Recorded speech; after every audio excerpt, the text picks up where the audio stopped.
আসসালামু আলাইকুম everyone, welcome to Sania's diary. আপনারা কেতা করে আছেন বালায় সবাই জানাই ঈদ মুবারক। আজকে খুবই স্পেশাল একটি ভিডিও, ঈদের একটি ব্লগ আপনার লগে শেয়ার করলাম। তাহলে দেখো লক্কা সকালে ঘুমটাকে নোটা করে চা নাস্তা খাওয়া পরে আমি খাটা বাসাত লাগি গেছি মশলা বাটাত হদক্কা আদা রসুন পেঁয়াজ চুলাইয়া রেডি করিলাম। এরপরে ভাবলাম যে ফিটা বানানো লাগবো, ফিটা ছাড়া তো ঈদ আমরা চলেও না, কারণ ঈদ ফিটা দিয়ে উৎসব সুন্দর হয় বা আরও ভালো লাগে। এরপরে আমি কয়েকটা নুনের বড়া বানাইলাম আর ছয় ফিটা বানাইছি। এরপরে নুনের বড়া দরকার কয়েকটা বেশি বানাই লিছি আমি, অর্ধেক কইরা রাখিলাম ফ্রিজও, কারণ এক কষ্টও বালা, কারণ ঈদ পরে তো মেহমান নাইবা, তার লাগে কয়েকটা ফ্রিজে করে রাখিলাম। প্রতিদিন আপনার ভালো লাগে না ফিটা ওটা বানাইতে, এর লাগে কয়েকটা আমি বানাইলে বেশ করেও বানাই, অর্ধেক খাই আর অর্ধেক ফ্রিজও রাখিলাই, ফ্রিজিং করে আমি ডিপ ফ্রিজও। এই তো একটা বেগুন মাঝে আমি একটু শক্ত ফোরে সবটা একটা করে প্রথমে একটা ট্রের মাঝে লইয়া সবটি আমি একটু ডিপ করছি, এর ফ্রিজও করলাম। আরও দরকার 6 ফিটা নুনের বড়া আমি রেডি হয়ে গেছে আমার। রেডি হওয়ার পরে দরকার সব বাচ্চারা তাই আমার সময় না তেমন একটা, তাই নিজে নাজে তাই রাতে তাই মেহেন্দি দিছেন আমার মেয়ে, তাই দরকার তাই নাম লেখছেন।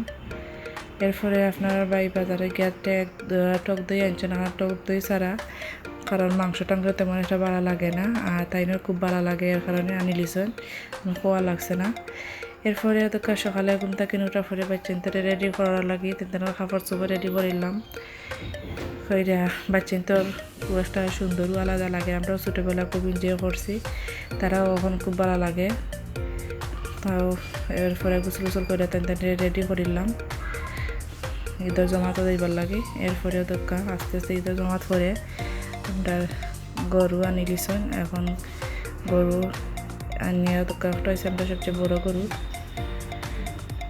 এরপরে আর একটা আছে দোকা দুইটা, এটা হচ্ছে আর একটা গরু, আমরা দুইটা গরু দেন সব সময়। এরপরে আস্তে আস্তে দুইটারে জব করে দিলাম, জব করার পরে খুব ভালো একটা মাংস হয়েছে, খারাপ নয় দুইটার মাঝে, কারণ এখন দেশাল গরু বিদেশি জাত হইলেও কারণ দেশি পালন করা হয়েছে, আমরা জানাও নাও।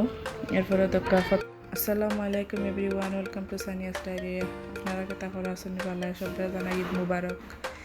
আজকে খুবই স্পেশাল একটি ভিডিও, ঈদের একটি ব্লগ আপনার লগে শেয়ার করলাম। তাহলে দেখো লক্কা সকালে ঘুমটাকে নোটা করে চা নাস্তা খাওয়া পরে আমি খাটা বাসাত লাগি গেছি মশলা বাটাত দরকার আদা রসুন পেঁয়াজ চুলাইয়া রেডি করিলাম।